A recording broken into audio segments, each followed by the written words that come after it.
neste momento, Deus, através desta emissora, leva até você mais um programa de fé, com mensagens, hinos e orações a seu favor.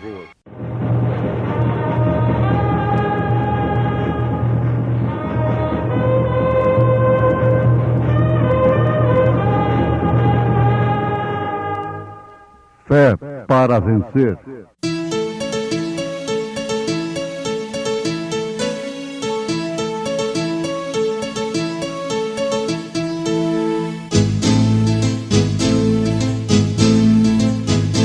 Mensageiro, Deus enviou o seu profeta, seu profeta é. Este som de alarido retumbando está, retumbando está. E as águias de Deus, e as águias de Deus já voando estão, já voando estão. Brana foi seu nome e Deus foi com ele, e Deus foi com ele. E a coluna de fogo sempre lhe seguiu, sempre lhe seguiu. A palavra ele pregou, a palavra ele pregou, com fidelidade, com fidelidade. Porque pela graça sois salvos, por meio da fé. E isto não vem de vós, é dom de Deus.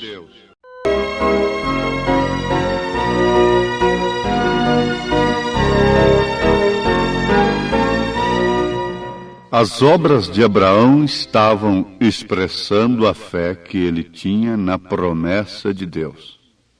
Ouvintes, nós citamos as Escrituras na carta de São Paulo aos Efésios, capítulo 2, verso 8.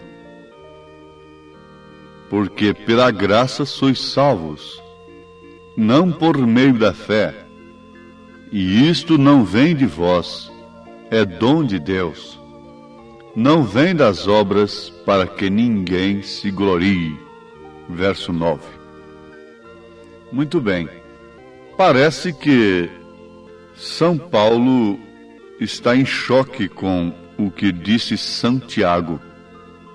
Porque Paulo disse, pela graça sois salvos, não pelas obras. Ele diz, não vem das obras, para que ninguém se glorie. Então é por meio da fé. Agora Tiago disse que através de suas obras, ele mostraria sua fé. Sim, isso está muito certo. Não há choque algum. Paulo justificou Abraão pelo que Deus viu em Abraão, enquanto que São Tiago justificou Abraão pelo que o homem viu em Abraão. Então você vai entender que os Atos dos Apóstolos, por exemplo, os atos, os feitos dos apóstolos, as obras dos apóstolos, testificaram perfeitamente do que estavam nos apóstolos. As obras de Jesus testificaram daquele que estava em Jesus. As obras da igreja testificam daquele que está nela. Porque o que está nela é que está fazendo as obras. Jesus disse, o Pai que está em mim é quem faz as obras. Então vamos chegar a uma conclusão entre Paulo e Tiago. Você não tem feitos, obras, para ser salvo. Você tem obras de cristãos porque você é salvo. Salvo pela fé. Então, o que Paulo disse não está em choque com Tiago. Ele disse que você é salvo pela fé. Agora, Tiago não disse que você é salvo pelas obras.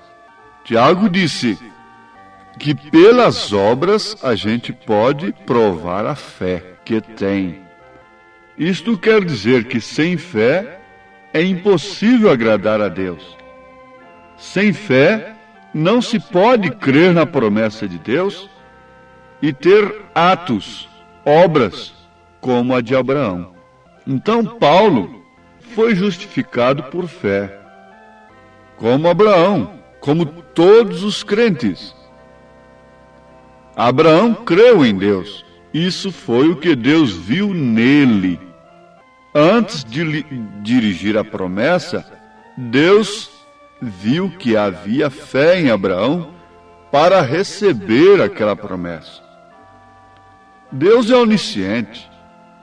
Deus não iria colocar pérolas no focinho de um porco, porque é a expressão de Jesus: não lançai as vossas pérolas aos porcos. Quer dizer, Deus não daria uma promessa tão grande e viria a um homem que não cresce, no qual ele não visse uma fé suficiente para aquilo.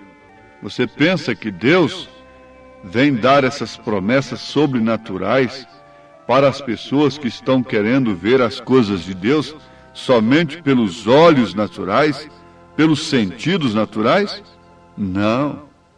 Ora, a fé é o firme fundamento das coisas que se esperam, a prova das coisas que não se veem. E para verem as coisas, para usufruirmos das coisas que podemos ver, essa é uma fé comum. O joio usufrui, o trigo usufrui, da chuva, do sol. Mas tem uma coisa: para usufruirmos das bodas do Cordeiro, do milênio, morarmos na cidade santa, isso não é pelo que fazemos através da nossa capacidade, das nossas maneiras aqui na terra, não. Isso é uma promessa como veio a Abraão. Agora, vejamos, Abraão creu em Deus. Isso foi o que Deus viu nele. Porém, logo quando ele foi atuar como se já estivesse feito, isso foi o que o homem viu nele. Então, Tiago, em outras palavras, está dizendo: o homem pôde ver, através das obras de Abraão, a fé que ele tinha em Deus. As obras de Abraão estavam expressando a fé que ele tinha na promessa de Deus. Recordem, Abraão tinha 100 anos de idade quando o filho veio. Sara tinha 90. Eles estavam bem avançados na idade, já haviam passado da idade de ter filhos por muitos anos.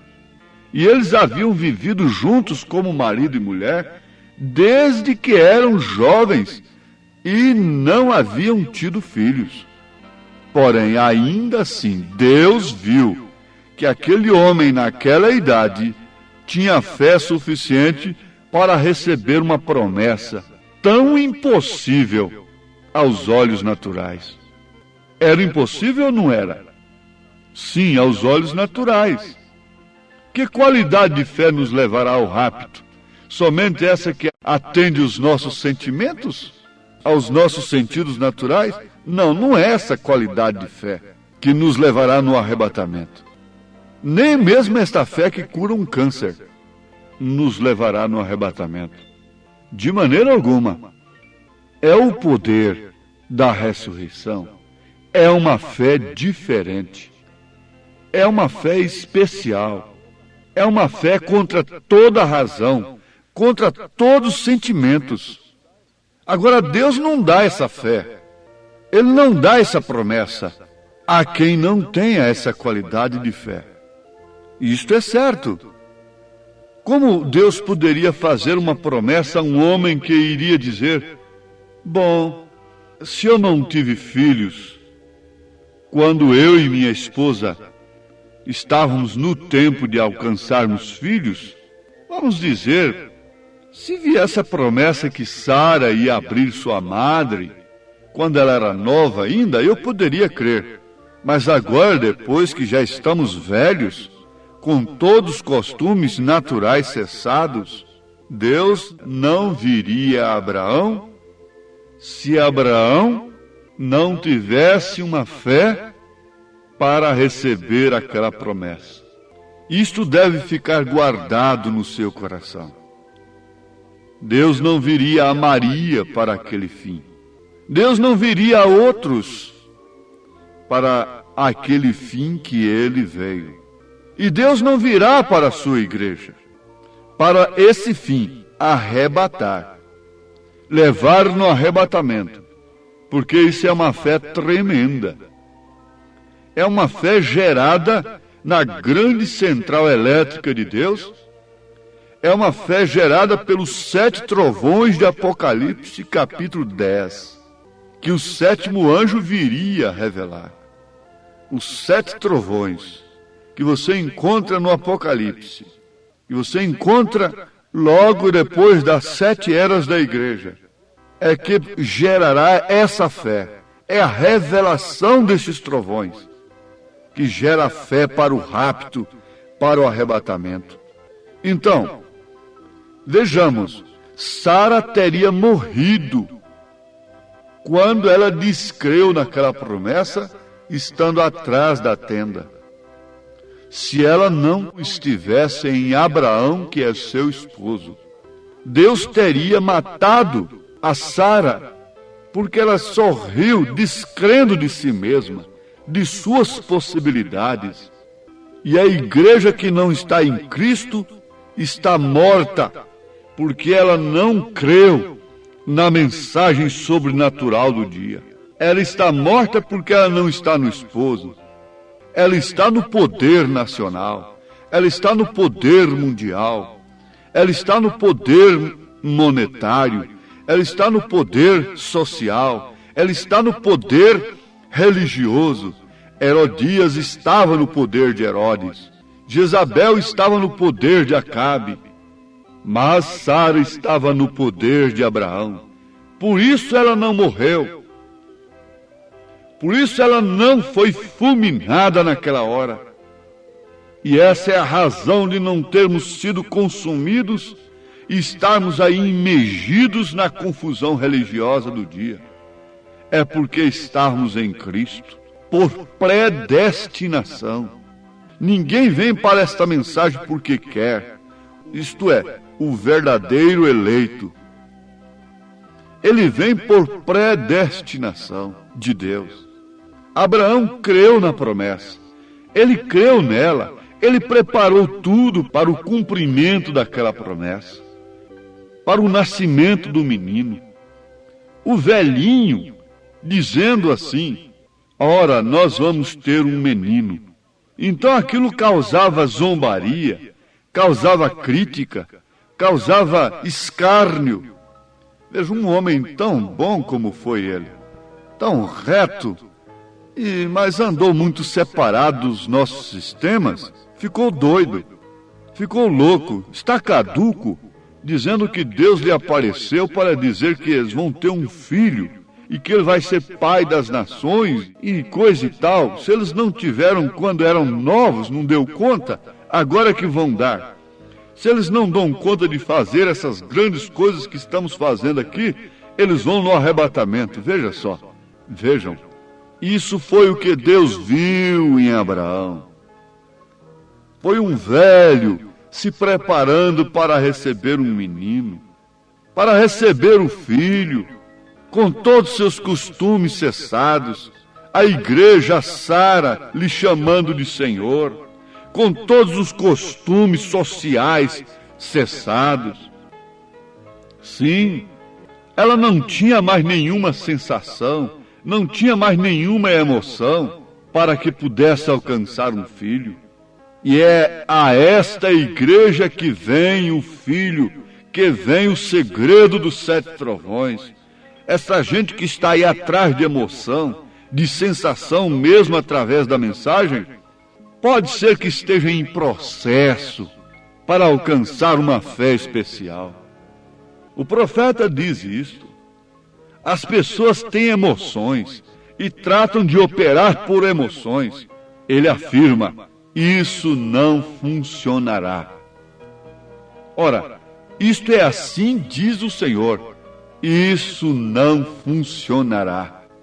Você vê que Jesus foi concebido por Maria fora de qualquer sistema humano de sensação, fora do sistema sexual, fora da sensação natural.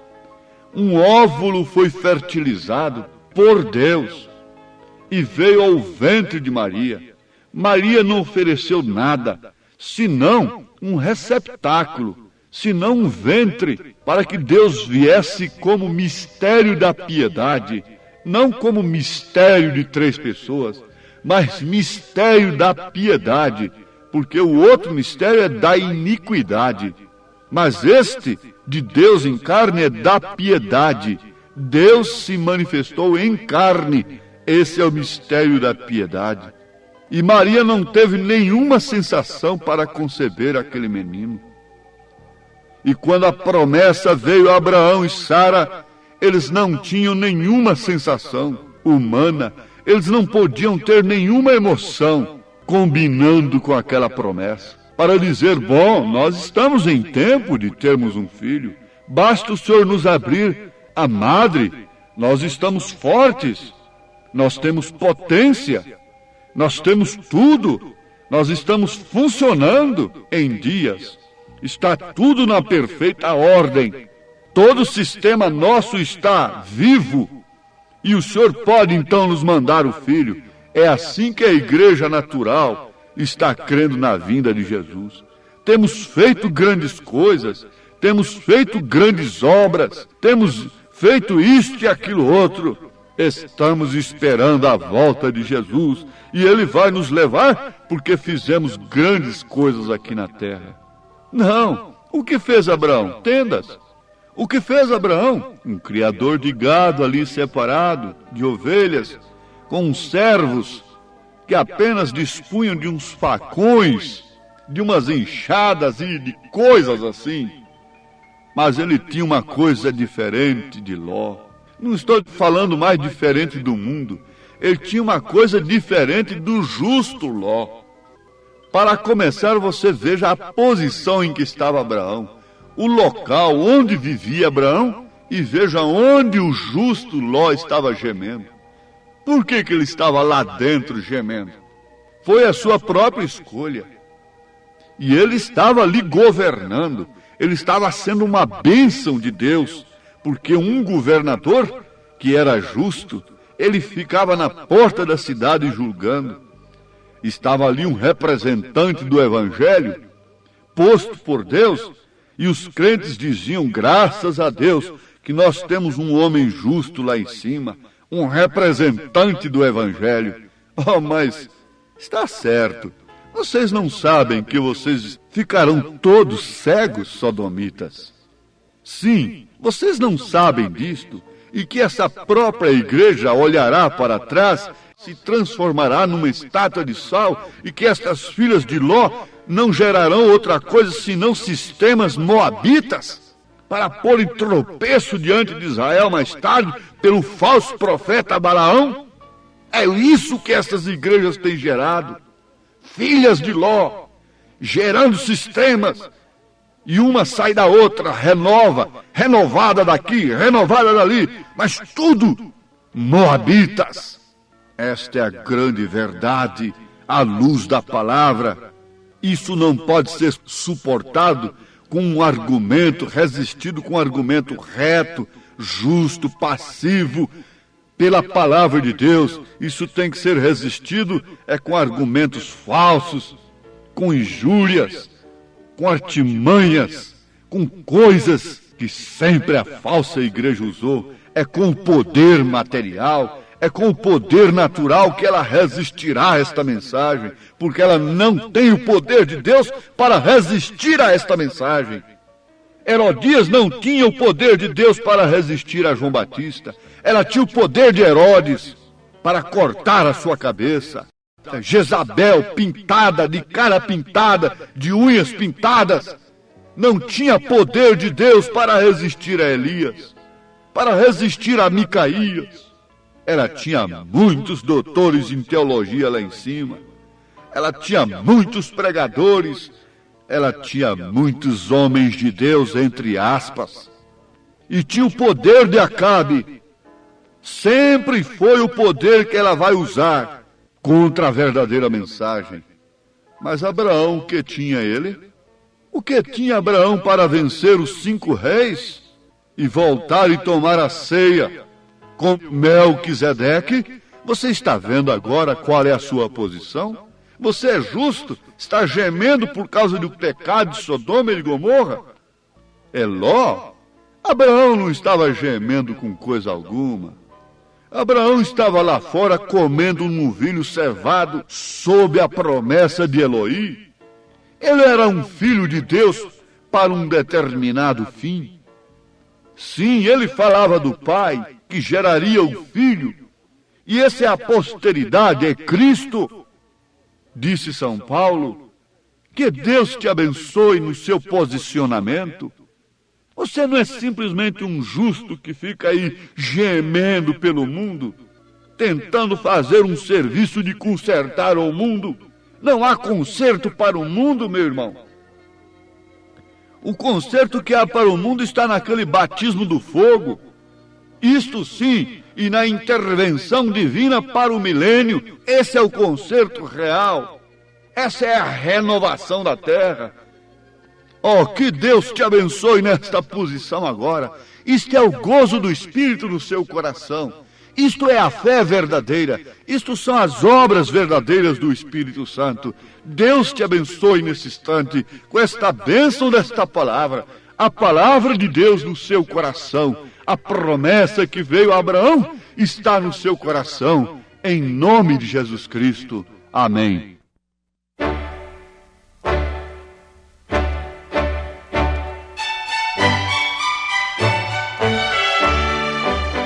Ouvintes, escreva-nos pela caixa postal de número 15.020, 15020, CEP 74.501-970, Goiânia, Goiás.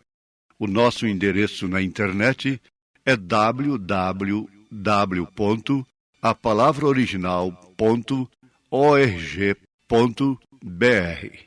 Volte a nos ouvir amanhã novamente neste mesmo horário, nesta emissora, se o Senhor nos permitir, com fé no Filho de Deus, a fé que vence o mundo.